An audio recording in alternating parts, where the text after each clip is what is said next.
Alright guys, so welcome back.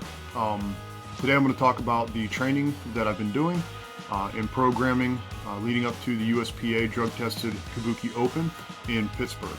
I didn't intentionally, or I didn't anticipate doing this meet this year. One of the people that I am currently programming for was doing it, and she had asked me if I wanted to do the meet.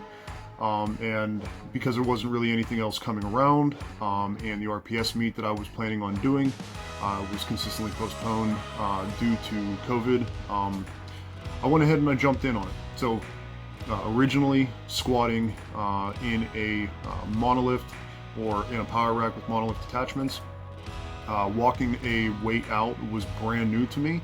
So there was a lot of changes that I had to do before I could get into some seriously heavy weights. Now, I've always been a high volume, high frequency lifter, at least for the last 5 or 6 years. And that's how I've consistently programmed things, or if I haven't programmed it myself, I've taken other programs and modified them to include a lot more frequency and fit what I need for my body as a drug-free raw powerlifter. The one day or the one time a week squat, bench, and deadlift really wasn't working for me. I wasn't getting stronger. I wasn't getting any better. So squatting about 3 days a week, 3 to 4, benching 3 to 4, and deadlifting 2 to 3 days a week had always been the best in an off season. As I get closer to the meet, I ramp that up. Squatting, bench, deadlift at least 3 to 4 times for each of the lifts.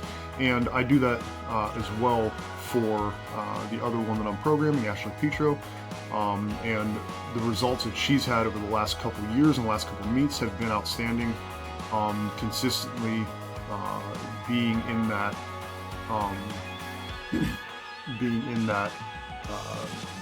elite range as a female 148-pound lifter, so doing amazingly well. So before I get into that, the training originally started out, like I said, wasn't planning on doing the meet. Hadn't really lifted heavy for a couple months after doing some recovery stuff because of a bad hip flexor and glute injury that I had. So I actually took, with little thought, the 5-3-1 method, and I increased the frequency quite drastically. So instead of going through the entire program in the cycles like you should, if anybody has actually read the program, I went ahead and I was doing the entire program every week. So week 1 was 3 reps on the squat, 5 on the bench, 1 on the deadlift. And then I just moved everything over. So kind of in a pattern of 3 reps on the bench, 5 on the deadlift, 1 on the squat. And then the last week was 3 on the deadlift, 5 on the squat, 1 on the bench. So within a 3-week cycle, I actually completed the entire program 3 times, and then took that 4th week to do kind of a modified deload. Didn't really deload all that much, but definitely decreased the volume, not the frequency. So I did that for about 2 months, and it went really well before I actually got into my first accumulation phase, which is variations of the main lifts with a lot of volume and a lot of accessories after that to build muscle. The transmutation phase was based around still some variations on the lifts, so main competition lifts on day 1, 2, and 3 for squat on day 1, bench on day 2, deadlift on day 3, and then slight variations for the other movements on the same days. And then now in the realization phase, squat, bench, and deadlift every single day, so 3 days a week. Now the programming has gone very successfully, running a lot of my volume based off the Prolipage chart, which has been very successful for me, cycling, especially in the realization phase, between a high volume day, a low volume day, and a medium volume day, sticking with basically rough percentages, and the volume cycling from the top end to the bottom end of the ranges within the Pro Pinch chart. So I mean, it's been time consuming to create, but for years on end has consistently proven successful. When I first started doing it, I weighed 280 pounds. Now I weigh 198 in competition. And my numbers, while they haven't drastically climbed, as I'm, getting older and training is kind of changing depending on how life is going. The weight loss from 280 pounds down to competing as a 198 while not losing the strength that would go with it typically, I think has been a huge success. The programming that I'm doing, I'm running pretty much essentially the same thing with the other athlete that I'm competing with, Ashley. Her training actually, after COVID hit and the gyms all closed down, I actually created more of an initial ramping up phase based off of programming of numbers that were unknown and going off of the rate of perceived exertion, or the RPE numbers. So she was able to kind of listen to her body and how she trained, and really paid attention. And one thing that I really got into her mind was critiquing her numbers and not over exaggerating or not under exaggerating the number of lifts she has and her strength levels. So coming back into this meet after the pandemic allowed the gyms to open back up, she got some pretty good numbers, and then programming the transmutation and realization phases allowed us to pretty much get her right back on track with where she was competing last year.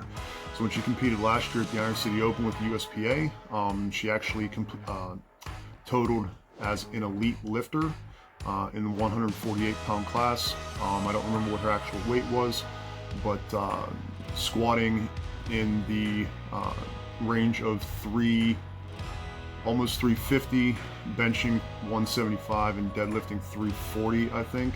So, and totaling in the 800s. So, extremely successful with this style of programming.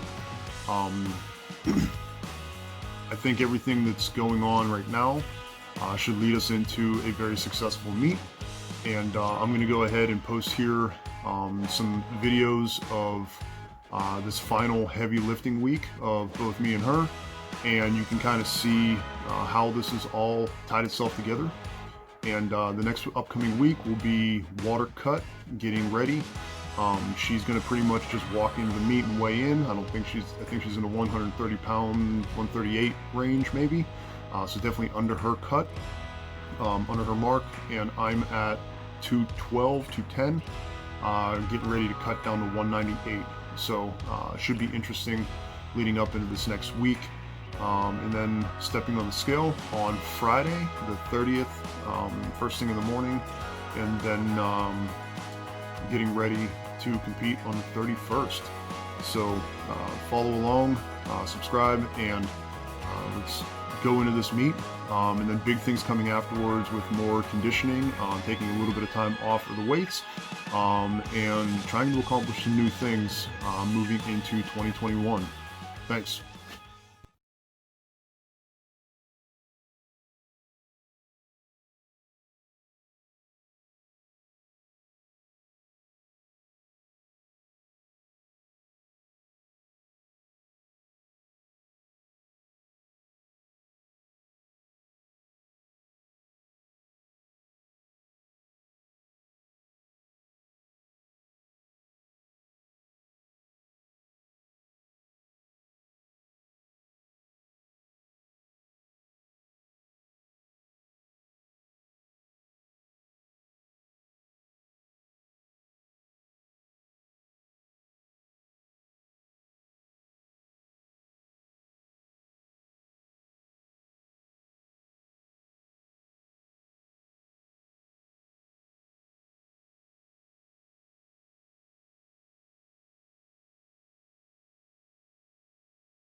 because guess what? If